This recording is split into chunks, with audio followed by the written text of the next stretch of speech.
that we want you to take for the next 20 minutes. Kuna chai, kuna maybe something points. We really hope that we will take the short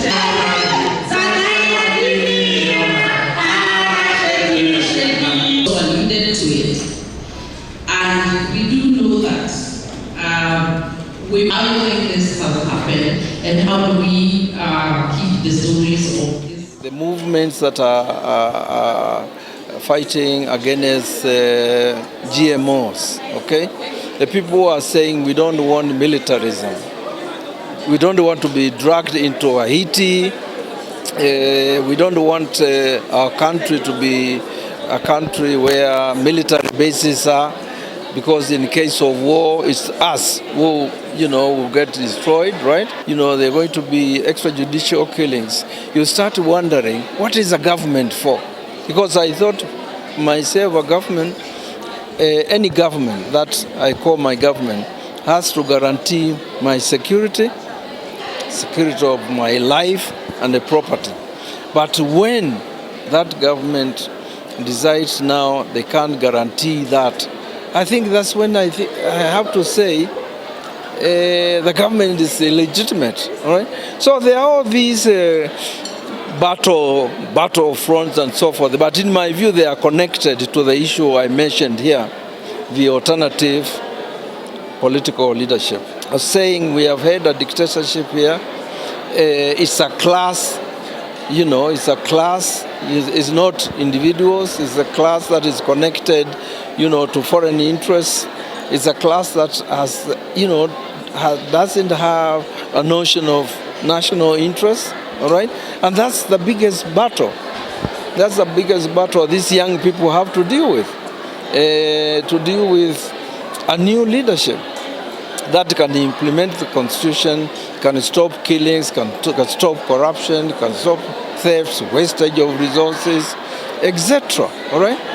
So these are the many battles. The women themselves, their equality, the freedom of their bodies. This is what the alternative political leadership requires. Those people who are in little battles and so forth, they come together.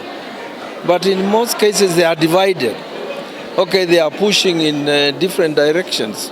This is a time, in my view, when all these movements and the political parties can come together, all right, in a convention, okay, and talk about movements and the political parties that are going to change this country.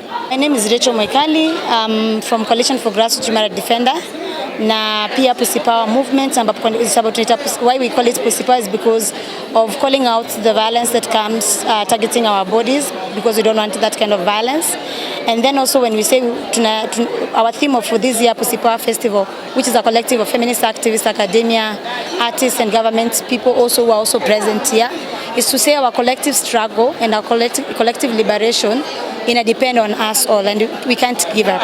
We have to work collectively together to ensure that there is freedom, and what we fought for in the Constitution is being respected, is being valued, and is being protected, and that we can't be in a country where also there's a lot of dictatorship, censorship, and then also criminalization of civic space, and abducting activists or people in the forefront speaking. And that's why we are here to plan to ensure that we continue protecting each one of us.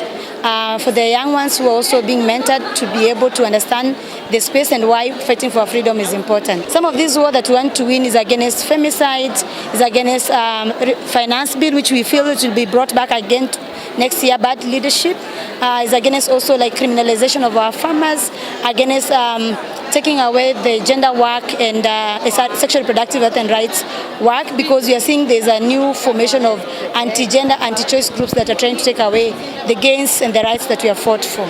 So when you say tuna win vita zote, it means we are winning all the fights.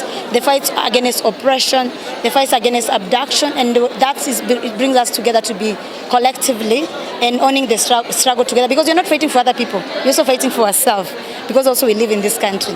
So all the movements also are present here, and to the Kenyans, let's join together to fight this fight, to be able to win together. We cannot fight it alone as activists, we have to win it all of us together. So my name is Zaha Indimuli. I am the National Advocacy Coordinator at End Femicide KE. That's where I serve. Today this is the Pussy Power Festival, and I think I'm glad to be here because it's a fruition of womanhood.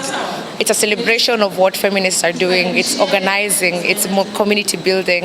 It's an opportunity for us to look at things a bit more differently and celebrate the fact that feminists have been part and parcel of very great change. And Tunawin Vita Zote is just basically us looking at the fact that our work stretches across all sectors, it stretches across everything that we possibly touch and think of, and just having women come together from grassroots organizations, movements, communities, NGOs, and just having that, solidarity in the work is very important, and that's what we're celebrating here today.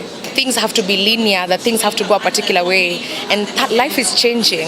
Life is different now, and feminist movements need to be open for that fluidity, and we need to be open to that change because it's important and it's necessary for us. And so when we as young feminists come into this space and we want that change and we want to bring a new perspective, that streamlining that we've seen in actual normal movements or in other spaces should end, because this is time of change, and women have been known to do revolutions at crosshand, and I think it's just important for us to recognize that and not dim down that light just because things have to go a particular way.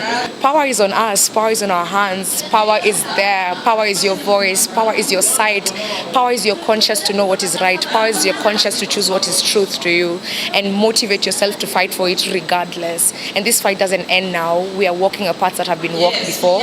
It's just time for us to walk, for other people to come and walk after us and just lead and set a very good path for change to be so common, for change to be truthful to our societies.